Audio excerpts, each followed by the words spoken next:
Start करते हैं। Chapter का नाम है पुरुष विचयम शारीर। ठीक है, पुरुष विचयम शारीर।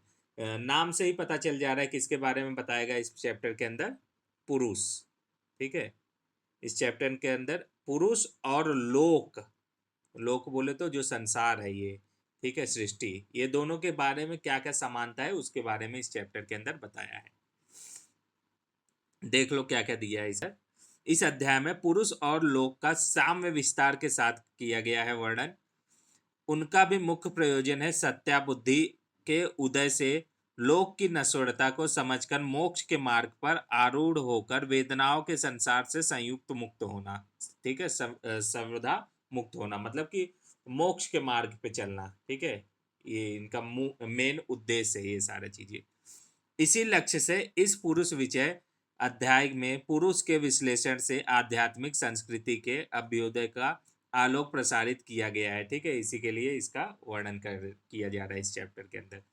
उस टाइम पे भी आप लोग फिजियोलॉजी में ये चैप्टर ये श्लोक जरूर पढ़े होंगे। लोक पुरुष सात्म विवेचन में यावंता ही लोके मूर्तिवंत भाव विशेषांतवंत पुरुषे यावंत पुरुषे तावंत लोके इत्ते वादितनम। ठीक है, मतलब क्या बोलता है कि जो संसार में सारे चीजें हैं वो सारे चीजें पुरुष के अंदर भी उसी रूप में विद्यमान है। ठीक है, यही कहता है। तो क्या बोला है, पुरुष संसार के समान है और संसार में जितने मूर्तिमान भाव विशेष है उतने ही पुरुष में भी है, जितने पुरुष में है उतने ही लोक में भी है। ठीक है, मतलब कि जो संसार में है वो पुरुष के अंदर पे भी है और जो पुरुष में है वो संसार के अंदर पे भी है, यही चीज बोलता है। ठीक है, फिर इसके बाद जो वहां पे मतलब आत्रे ये सारा नॉलेज दे रहे थे, तो इतना ही चीज बोल दिया तो बाकी चीजें समझ में नहीं आती है। तो क्या बोलते हैं अग्निवेश कि इसको आप थोड़ा और इलोबरेट करके बताइए, मतलब इसको थोड़ा सा और विस्तार पूर्वक हमको समझाइए। तो क्या बोले हैं यहाँ पे आत्रे ने, उन्होंने कहा बोला कि संसार के भिन्न भिन्न अवयव अगणनीय है। ठीक है, मतलब कि जो भी संसार के अंदर है, पशु पक्षी जानवर पेड़ पौधे लता, ये सारे चीजें अगणनीय मतलब उसको काउंट नहीं कर सकते। पुरुष के भी अवयव विशेष अगणनीय। ठीक है, पुरुष के भी अंगों के बारे में बोल दिए कि वो भी गिन नहीं सकते। अब आप लोग बोलोगे तो वो तो काउंटेबल है भाई। वो काउंटेबल कौन से हैं जो हमको दिखाई देते हैं, वो सारे काउंटेबल से। बाकी चीजें एकदम जो माइक्रोस्कोपिक के अंदर देखे जाने वाले हैं, जो कुछ ऐसे चीजें हैं जो नहीं दिखाई देते, जैसे कुछ थ्रेड लाइक स्ट्रक्चर या फिर उसके भी और अंदर, वो सारे चीजों के बारे में बता रहा है कि वो नहीं दिखाई देते। ठीक है, इसलिए पुरुष के भी जो अंग है वो वाले अगणनीय है अवयव वगैरह। उसमें से मोटे तौर पर जानने के कुछ अवयवों को समानता की दिखाने की दृष्टि से उदाहरण के रूप में प्रस्तुत कर रहे हैं। जैसे क्या बोलते हैं, छह धातुओं के समुदाय से पुरुष संज्ञा होती है। वो छह धातु क्या है जिससे हाँ, पंच महाभूत प्लस आत्मा। ठीक है, ये बोल दिए यहाँ पे कि पंच महाभूत और आत्मा से पुरुष का निर्माण होता है, षड धातुआत्मक पुरुष का। ठीक है, अब एक्सप्लेन करेंगे। ठीक है, कि कौन कौन से जो सृष्टि के अंदर चीजें हैं वो पुरुष के अंदर कैसे कैसे रूप में है। ठीक है, ये चीजें थोड़ा इंपॉर्टेंट है, 5 मार्क के लिए पूछ सकता है कभी। तो क्या बोलते हैं, पृथ्वी उस पुरुष की मूर्ति है। ठीक है, जो मतलब पहले तो 5 महाभूतों के बारे में बताएगा। ठीक है, पंच महाभूत के बारे में कि क्या क्या है, कैसे कैसे इस पुरुष शरीर के अंदर है। ठीक है, क्या बोलता है, पृथ्वी, पृथ्वी जो महाभूत है वो पुरुष के अंदर मूर्ति के रूप में, मूर्ति बोले तो स्थूल आकार में। ठीक है, जो पृथ्वी भी देखोगे तो एकदम बड़ी है ना, वैसे जो बड़े बड़े ऑर्गन है वो पृथ्वी के रूप में है। जल, जो भी शरीर के अंदर गीला वाले चीजें उसको हम जल के कंसीडर कर लेंगे। अग्नि, जो भी डाइजेशन वाले उष्णता रहता है ना, उसको हम अग्नि से कंसीडर करेंगे। वायु मतलब प्राण, जो भी हम सांस वगैरह लेते हैं ना, ये सारी चीजों को वायु से। आकाश छिद्र, और शरीर के अंदर जो भी स्पेस है उसको आकाश महाभूत से कंसीडर कर लिया। ठीक है, ये समझ में आया ना 5 महाभूतों वाला। हाँ यार। हम्म। हाँ ठीक है। अब इसके बाद क्या बोलते हैं, ब्रह्म उस पुरुष का जीवात्मा है। ठीक है, जो ब्रह्म मतलब कि ब्रह्मा क्या है, सृष्टि के उत्पत्ति करता है। ठीक है, तो इसी प्रकार से जो हमारे शरीर के अंदर जीवात्मा है उसको भी ब्रह्म के साथ को रिलेट कर दिया है। जैसे संसार में ब्रह्मा का ऐश्वर्य है, उसी प्रकार पुरुष शरीर में अंतर आत्मा का ऐश्वर्य है। ठीक है, जो पुरुष शरीर के अंदर अंतर आत्मा रहती है उसका भी ऐश्वर्य वैसे ही है। नेक्स्ट क्या बोलते हैं, ब्रह्मा की विभूति प्रजापति है, उसी प्रकार अंतर आत्मा की विभूति पुरुष का मन है। ठीक है, ब्रह्मा की जो विभूति है वो क्या कहते हैं, अंतरात्मा की विभूति के साथ बोल दिया, और ब्रह्मा की विभूति जो प्रजापति की जैसा है उसको मन से के साथ कंसिडर कर दिया। इंद्र को अहंकार के साथ कंसिडर किया है। आदित्य, आदित्य बोले तो सूर्य को, सूर्य को क्या बोला है, आदान के रूप में कंसिडर किया है। रुद्र, रुद्र को तो पता ही है, रुद्र किसका सिनोनिम्स है? हाँ, शिव का है, और वो हमेशा मतलब कैसा रुद्र रूप धारण कर लिए, मतलब क्रोध वगैरह। ठीक है, उसको कैसे यहाँ पे कोरिलेट किया है, रोज के साथ। सोम, चंद्रमा एकदम शांत रहता है तो उसको प्रसाद के साथ कोरिलेट किया है। वसु को सुख के साथ कोरिलेट किया है। अश्विनी कुमार को कांति के साथ कोरिलेट किया है। मरुत को उत्साह के साथ। विश्व देव को इंद्रिया और इंद्रियार्थ के साथ। तम को मोह के साथ। ज्योति को ज्ञान के साथ। सृष्टि को गर्भाधान के साथ। कृत योग, कृत योग बोले तो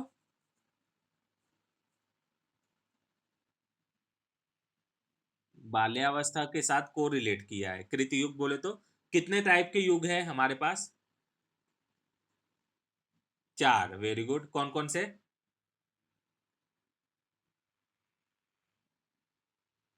सतयुग, ठीक है। सतयुग जो है उसको कृतयुग बोला है, मतलब सबसे पहले क्या रहता है, सतयुग स्टार्ट हुआ है ना।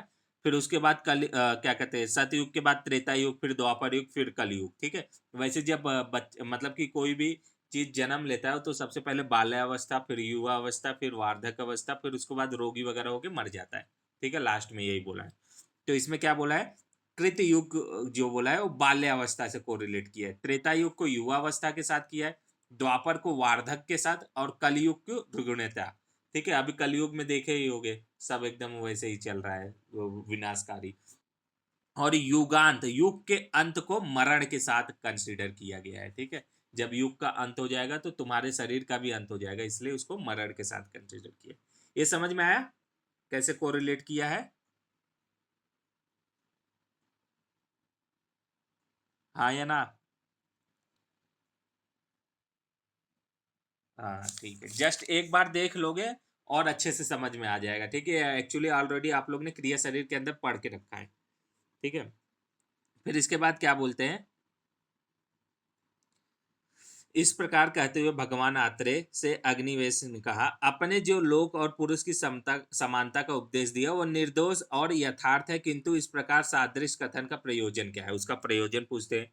तो उसका आंसर क्या देते हैं, समस्त लोक को अपने में और अपने को समस्त लोक के समान रूप से देखना व्यक्ति को सत्य ज्ञान हो जाता है। ठीक है, अभी सभी को एक जैसे ही नजर से देखने को सत्य ज्ञान यहाँ पे बोल दिया कि जो भी समस्त लोक में जो भी नॉलेज है, और मतलब कि हमारे शरीर के अंदर जो भी है उसको एक साथ कंसीडर करना सत्य ज्ञान का बताया है। समस्त लोग को जो अपने में देखता है उसे ऐसा प्रतीत होने लगता है कि सुख दुख का कर्ता मैं स्वयं ही हूँ। मतलब कि उसको पता चल जाता है कि मैं ये काम करूंगा तो मुझे सुख होगा, ये काम करूंगा तो दुख होगा, ये सारी चीजें वो खुद खुद ही जान जाता है। फिर उसके बाद क्या बोलता है, सुख दुख का कर्ता मैं स्वयं ही हूँ, कोई दूसरा नहीं, क्योंकि समस्त जगत कर्म के अधीन है। हेतु आदि से युक्त समस्त संसार मैं ही हूँ, मतलब कि कुछ भी काम करने के लिए मैं ही कॉज हूँ। यह जानकर पहले मोक्ष के लिए ज्ञान उत्पन्न होता है। यह प्रथम होने वाला ज्ञान लोक और पुरुष का सात्म ज्ञान है, और इस सत्य ज्ञान का प्रयोजन है। ठीक है, मोक्ष का ज्ञान होना ये सबसे पहला क्या कहते हैं, इसका प्रयोजन बोला गया है। अपवर्ग, इसको अंडरलाइन कर लो। ठीक है, अपवर्ग का मतलब होता है मोक्ष। ठीक है, आगे वर्ड आएगा। अपवर्ड का मतलब क्या होता है, मोक्ष। ठीक है, अपवर्ड मोक्ष का अनुष्ठान एवच लोक पुरुष साम्य ज्ञान अपवर्ग का सोपान है। ठीक है, लोक शब्द संयोग की उपेक्षा करता है, सामान्यतः छह धातु का समुदाय ही समस्त लोक का लोक है। ठीक है, मतलब इसमें कहने का मतलब यही हुआ कि जो बाहर आप देखोगे उसी को अगर अपने आप में कंसीडर करने लगोगे तो आपको यही लगेगा कि पाप जो हम सब कुछ करते हैं वही पाप है, वही पुण्य है। ठीक है, जो हम सब कुछ करेंगे उसी के हिसाब से हमारा जीवन चक्र चलेगा, यही कंसीडर किया गया है, इसके अंदर बोला गया है। नेक्स्ट क्या बोला है, लोक या सड़ धातु। हाँ, सातवां कौन सा नहीं? छह धातु मतलब ये बोला है पंच महाभूत प्लस आत्मा, ठीक है, उसको बोला है। हाँ ठीक है। लोक या सड़ धातु पुरुष की पांच दशाएं, ठीक है, इसकी पांच दशा क्या क्या बोलते हैं, ये बहुत इंपॉर्टेंट है, ठीक, श्लोक याद कर लेना। तस्य हेतु उत्पत्ति वृद्धि उपलवय वियोगस्य, ठीक है, यहाँ तक श्लोक इंपॉर्टेंट है, ठीक है, कि मतलब पांच क्या क्या कारण है, ये सड़ धातु जो है ना, पंचमहाभूत प्लस आत्मा, इसकी क्या दशाएं होती है। तो क्या क्या बोला है, पहला हेतु, हेतु का क्या बोला, तत्र हेतु उत्पत्ति कारणम, किसी चीज के उत्पत्ति के लिए हमको हेतु जरूरी रहता है, ठीक है। पांच दशाएं क्या है पहले वो समझ लो, फिर उसके बाद पता चलेगा आपको क्या है पांच दशाएं। हेतु है, उत्पत्ति है, वृद्धि है, उपप्लव है और वियोग होना है, ठीक है। मतलब अब किसी चीज को कुछ भी होने के लिए सबसे पहले हेतु जरूरी है, ठीक है। अब हेतु हो गया है तो किसी चीज का इवोल्यूशन के लिए उत्पत्ति जरूरी है, ठीक है। उत्पत्ति हो गई है तो उसको बढ़ाने के लिए वृद्धि का जरूरी है। अब जब वृद्धि हो गई है तो उसके अंदर कुछ भी डिस्ट्रॉय वगैरह होने के लिए उपलब्ध जरूरी है। और उपलब्ध हो गया है तो उसको एकदम पूरी तरीके से डिस्ट्रॉय कर लेने के लिए क्या कहते हैं, वियोग का जरूरी है, ठीक है। वियोग मतलब एकदम से अलग हो जाना। देखो कैसे इसके अंदर दिया है, उत्पत्ति के कारण को हेतु कहते हैं, ठीक है, उत्पत्ति का जो भी कारण रहता है उसको हेतु कहते हैं। जन्म होने को उत्पत्ति कहते हैं, मतलब इवोल्यूशन होने को उत्पत्ति कहते हैं। बढ़ने को वृद्धि कहते हैं, जो भी कुछ चीजें बढ़ती उसको वृद्धि कहते हैं। दुखों का आ जाना उपलव कहलाता है, ठीक है, कुछ भी मतलब कि विकार वगैरह आ जाना उसको उपलव कहते हैं। छह धातुओं का अलग हो जाना लोक या पुरुष का वियोग है, ठीक है। मतलब जो भी छह धातु है पंच महाभूत प्लस आत्मा, वो सारी चीजें आपस में अलग हो जाएंगी, उसको ही क्या बोलेंगे हम यहाँ पे, वियोग बोलेंगे, ठीक है। ये चीजें समझ में आई?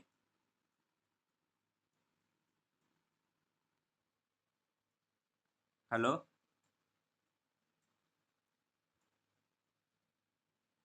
हाँ या ना? हम्म, ठीक है, यही चीजें पूरा इसके अंदर दिया है, ठीक है। फिर क्या बोलते हैं, अगर वियोग हो जाता है तो पूरा चीजें, तो ये समझ में आया ना, वियोग क्या है, सारे चीजों को अलग हो जाना, अलग हो जाएगा तो मृत्यु वगैरह मिल जाएगा, यही चीजें बोला है, सभी चीजों का नाश हो जाना उसको वियोग भी बोलते हैं। फिर यहाँ पे क्या बोलते हैं, प्रवृत्ति का मूल कारण क्या है और निवृत्ति का क्या उपाय है, ठीक है, इसको क्या बोलते हैं उन्होंने। तो प्रवृत्ति के कारण और उसके विकार बताए हैं यहाँ पे इन्होंने, टोटल क्या बोलते हैं, आठ टाइप का कारण और विकार बताए हैं। क्या है उस जैसे मतलब भगवान पुनर्वसु आत्रेय ने कहा, दुखों की प्रवृत्ति का कारण मोह, इच्छा और इच्छा है, द्वेष है और कर्म है, ठीक है। दुख के जो भी प्रवृत्ति मतलब कि इवोल्यूशन का कारण है, ठीक है, ये सारी चीजें उस प्रवृत्ति से ही हमको क्या क्या पैदा होती है, अहंकार होता है, संग होता है, संशय होता है, अभिसंप्लव होता है, अभ्यवात होता है, विप्रत्यय होता है, अविशेष होता है और अनुपाय होता है, ठीक है।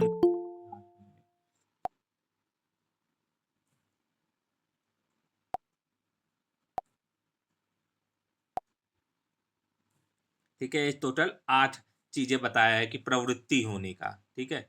और दुखों की प्रवृत्ति का मोह, मेन कारण क्या है, मोह, इच्छा, द्वेष और कर्म है, ठीक है। अब ये जो आठ चीजें हैं उसको बताया है क्या क्या है करके। यहाँ पे क्या बोला है कि ये जो आठ चीजें हैं वो जैसे मतलब कि अभी एक जगह आपने मतलब कि इतना सा जगह ले लिया, इसके अंदर कुछ पेड़ पौधे लगा दिए हैं, ठीक है, कुछ पेड़ पौधे लगा दिए हैं। तो जो मतलब कि सबसे बड़ा वाला पेड़ पौधा रहेगा वो दूसरे वाले को दबाते जाएगा, ठीक है, यही चीजें इसके अंदर पे भी बोलता है, एक दूसरे को ये लोग दबाते जाते हैं, ठीक है। जैसे मतलब क्या बोला है, ये पुरुष को व्यापक रूप से संक्रांत कर उसे दबाकर स्वयं प्रबल हो जाते हैं, जैसे बहुत सी और विशाल शाखाओं से युक्त महावृक्ष किसी छोटे विशाल वृक्ष को दबाकर स्वयं बढ़ जाता है, ये अहंकार आदि पुरुष को इस तरह जकड़ लेते हैं, ठीक है। अब जैसे मतलब क्या क्या बोला है, अहंकार का मतलब क्या होता है, संघ का मतलब क्या होता है, इस आठों चीजों का क्या क्या मतलब होता है और अपने शरीर के अंदर कैसे रहता है वो चीजें बताया है। अहंकार का मतलब क्या होगा, ईगो से कोरिलेट आप कर सकते हो, ईगो से, ठीक है। जैसे मतलब मैं उत्तम जाति का हूँ, मैं बहुत ज्यादा सुंदर हूँ, मेरे पास ये है, मैं बहुत ज्यादा सीतवान हूँ, मैं बहुत ज्यादा बुद्धिमान हूँ, ये सारे चीजें अहंकार के अंदर आ जाता है, मैं करके जो भी चीजें आता है। और संग का क्या आता है, मन, वाणी और शरीर के द्वारा संपादित जो भी कर्म हो, यदि वो मोक्ष के लिए उपाय कारक न हो तो उसे संग कारक, संग बोलते हैं, ठीक है। उसका कोई यूज ही नहीं हो, इकट्ठा कहीं पड़े रहे तो उसको संग बोलते हैं। नेक्स्ट है संशय। संशय का मतलब क्या होता है? डाउट होना, किसी चीज का डाउट होना। जैसे मतलब कि कर्म का फल मिलेगा कि नहीं मिलेगा, मोक्ष हमको मिलेगा कि नहीं मिलेगा, मृत्यु के बाद पुनर्जन्म होगा कि नहीं, ये सारे संशय में आ जाते हैं। अभिसंप्लव में क्या आता है? दूसरों के गुणों को अपने में निहित कर लेना अभिसंप्लव है। ठीक है, जो भी दूसरे का गुण है उसको अपने अंदर ले लेना, उसको अभिसंप्लव बोलते हैं। अभिव्या अभिव्य सॉरी अभ्यवपात किसको बोलते हैं? जैसे मतलब कि किसी वस्तु को अपना समझ लेना, जैसे मेरी मम्मी, मेरे पापा, मेरे भाई बहन, इसको, ठीक है, आत्मीयता, उसके अंदर ममता का भाव आ जाना, इसको अभ्यवपात बोलते हैं। अपने से भिन्न वस्तुओं के प्रति आत्मीयता या ममता का भाव होना, जैसे मेरे माता पिता, भाई, स्त्री सखी संबंधी, ये सारी चीजें आ जाता है। विप्रत्यय क्या रहता है? कर्म को अकर्म समझना, मतलब अच्छी चीजों को बुरी चीजें समझना और बुरी चीजें जो है उसको अच्छे समझना है, उसको विप्रत्यय बोलते हैं। अविशेष किसको बोलते हैं? जो भी मतलब किसी के अंदर डिफरेंस ना करे, सभी को एक समान समझे, उसको अविशेष बोलते हैं। विप्रत्यय का एक सिनोनिम है अविद्या। ठीक है, इसको मार्क करके रख लो। विप्रत्यय का एक सिनोनिम क्या है? अविद्या। अविशेष मतलब क्या है? ज्ञानवान और अज्ञानी से प्रकृति और विकार में, प्रवृत्त और निवृत्त में सादृश्य दिखना। ठीक है, मतलब सबको एक जैसा दिखना। अनुपाय क्या है? अंगों पर जल के छींटे देना, उपवास करना, प्रातः साय हवन करना, मध्यकाल सायकाल में 3 बार स्नान करना, मंत्र से अभिमंत्रित होना, मतलब पूजा पाठ वाले काम जो भी है उसको, ठीक है, इसको अनुपाय के अंदर बोल दिया है। क्यों? क्योंकि इसी से हमको मोक्ष वगैरह मिलेगा, क्योंकि ये मोक्ष का साधक उपाय नहीं है। ठीक है, बाकी चीजें बोला है। फिर यहाँ पे क्या बोलता है? मोक्ष का विवेचन थोड़ा बहुत बताया है। श्लोक इंपॉर्टेंट है। निवृत्ति पर वर्ग तत् पर प्रशांत तदक्षरम तद ब्रह्मा स मोक्षम। कल हमने एक चीज देखा था, अक्षर जो है वो किसका सिनोनिम है? किसी को पता है? आत्मा का। Very good. ठीक है, उसी के बारे में यहाँ पे बताया है, मतलब मोक्ष किससे कैसे मिलता है वो चीजें है यहाँ पे। निवृत्ति का मतलब क्या होता है? मोक्ष प्राप्त होना। तो जैसे मतलब यह बोला है, निवृत्ति का दूसरा नाम अपवर्ग है। इसके पहले हमने बताया, अपवर्ग को मार्क कर लो, मोक्ष का सिनोनिम है। ठीक है, निवृत्ति का दूसरा नाम अपवर्ग है। यह अपवर्ग सर्वश्रेष्ठ पद है। जहां सभी दोष शांत हो जाते हैं वहां अविनाशी और नित्य है, पर ब्रह्मा और वही मोक्ष है जहां सर्ववेद दुखों की अत्यंत निवृत्ति हो जाती है। वही सारी चीजें इसके अंदर समा जाती है, मतलब मोक्ष के अंदर सभी चीजें समा जाती है। इसके बाद कुछ नहीं रहता है, हमको पता ही नहीं चलता है, मतलब सुख दुख किस्सा क्या है, ये चीजें कुछ पता ही नहीं चलता है। ठीक है, फिर मोक्ष के प्राप्ति के लिए क्या क्या उपाय करना चाहिए? ठीक है, सबसे पहले तो हमको क्या करना चाहिए कि जो भी मतलब कि गुरु हैं उनके पास जाना चाहिए। उनके पास जाके बाकी जो भी सुख साधन वाले जो तुम्हारे कर्म थे उसको छोड़ के, जैसे जैसे वो उपदेश थे वैसे वैसे करना चाहिए। और खाने के लिए कंद मूल वगैरह ये सारी चीजें खाना चाहिए। और सोने के लिए वो जो घास फूस रहता है, पत्ता वगैरह रहता है, उसके ऊपर सोना चाहिए एकदम आराम से। फिर उसके बाद क्या कहते हैं, किसी भी पराई स्त्री या स्त्री वगैरह का ध्यान नहीं लगाना चाहिए। फिर उसके बाद बोलते हैं कि अगर जैसे मतलब किसी से भिक्षा वगैरह मांगना हो तो उसका कटोरा वगैरह लेना चाहिए, लंगोट वगैरह का धारण करना चाहिए, गेरुए कलर का वस्त्र वगैरह धारण करना चाहिए। ये सारी चीजें इसके अंदर बोला है, एक बार आप देख लेते हैं। दुख से आक्रांत संसार को देखने से वैराग की भावना वाले मोक्षाभिलाषी पुरुष को सबसे पहले मोक्ष शास्त्र के उपदेष्टा आचार्य के पास जाना चाहिए। ठीक है, सबसे पहले किसके पास? आचार्य के पास जाना चाहिए और उनके उपदेशों का पालन करना चाहिए। प्रातः साय अग्नि में हवनीय द्रव्यों की आहुति देना चाहिए। धर्मशास्त्र के सिद्धांतों का ज्ञान प्राप्ति करना चाहिए और उनका अर्थ जानना चाहिए। ठीक है, ये सारी चीजें करना चाहिए। उपदेशों में आत्मबल, दृढ़ता, धैर्य, निष्ठा संपन्न होना चाहिए। धर्मशास्त्रों में कही गई क्रियाओं का आचरण करना चाहिए। जैसे मतलब कि धर्मशास्त्र में जो जो क्रियाएं बोली गई है वो सारी चीजों का आचरण फॉलो करना चाहिए। सज्जनों की संगति में रहना चाहिए और जो दुर्जन रहे उनसे दूर रहना चाहिए, ये चीजें बोला है। सज्जनों की संगति और असज्जनों का परित्याग करना चाहिए। दुर्जनों का साथ नहीं देना चाहिए और ऐसा वचन बोलना चाहिए जो मतलब एकदम कोमल हो, मधुर हो, किसी को उससे तकलीफ वगैरह ना हो, यही बोला है इसके अंदर। प्राणी मात्र को अपने समान देखना चाहिए और किसी भी प्रकार की स्त्री तत्संबंधी विचार का, ये सारी चीजों का स्मरण नहीं करना चाहिए। सभी प्रकार की ममता का त्याग कर देना चाहिए। जब तुम मोक्ष के लिए जा रहे हो तो किसी चीज से तुमको लगाव वगैरह नहीं रहना चाहिए, यही बोलता है। फिर कति प्रदेश को गुप्त रखने के लिए लंगोटी का धारण करना चाहिए। गेरुए से रंग वस्त्र को धारण करना चाहिए। फिर उसके बाद कथरी सीने के लिए सुई और सुई के पात्र वगैरह रखना चाहिए। शरीर शुद्ध के लिए कमंडल रखना चाहिए, ठीक है, मतलब कि वॉशरूम वगैरह के लिए या किसी चीजों के लिए कमंडल वगैरह रखना चाहिए। गिरने से बचने के लिए दंड धारण करना चाहिए। भिक्षा मांगने के लिए पात्र रखना चाहिए। जीवन रक्षा करने के लिए एक अमाग्र अर्थात वनी कंदमूल फल या फिर बहुत सारी चीजें ऐसे जो है उसका आहार का सेवन करना चाहिए। थकावट मिटाने के लिए गिरे सूखे पत्ते और तृण बिस्तर से तकियों का प्रयोग करना चाहिए, मतलब उसको लगा के बिस्तर उसी पे सोना चाहिए।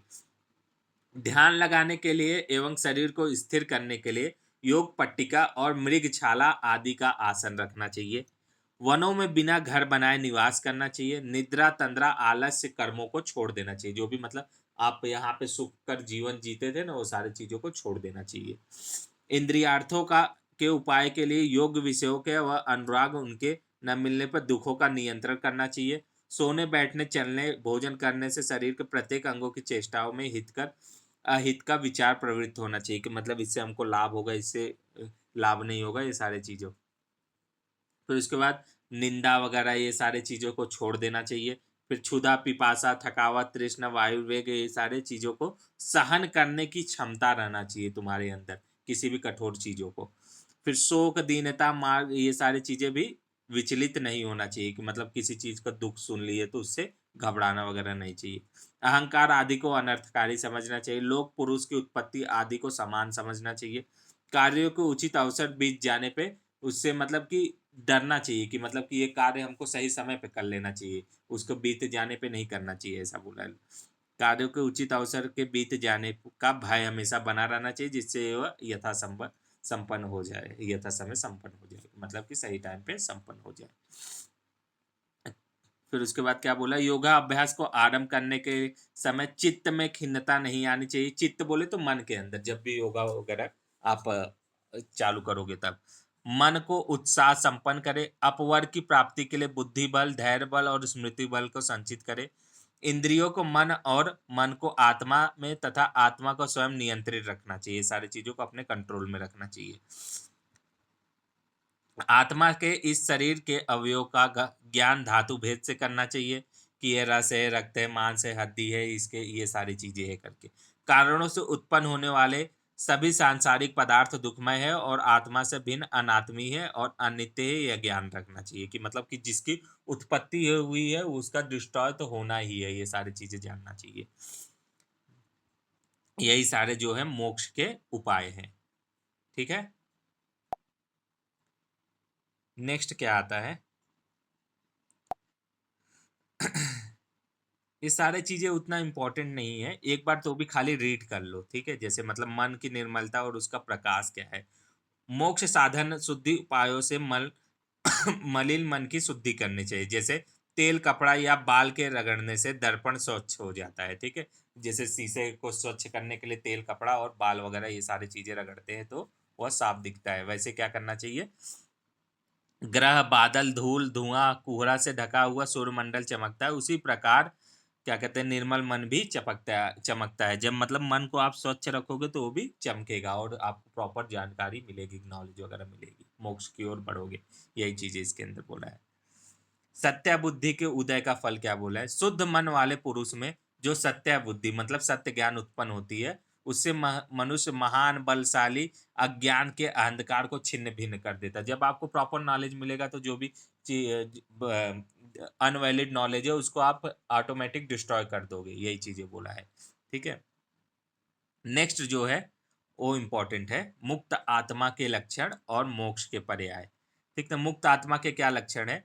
कर्ण के न होने से आत्मा का कोई चिन्ह नहीं उपलब्ध होता है, तब वह पुरुष सभी प्रकार के कारणों को छोड़ देने के कारण बंधन मुक्त होने से मुक्त कहा जाता है, मतलब कि सभी चीजों को त्याग देने से, ठीक है।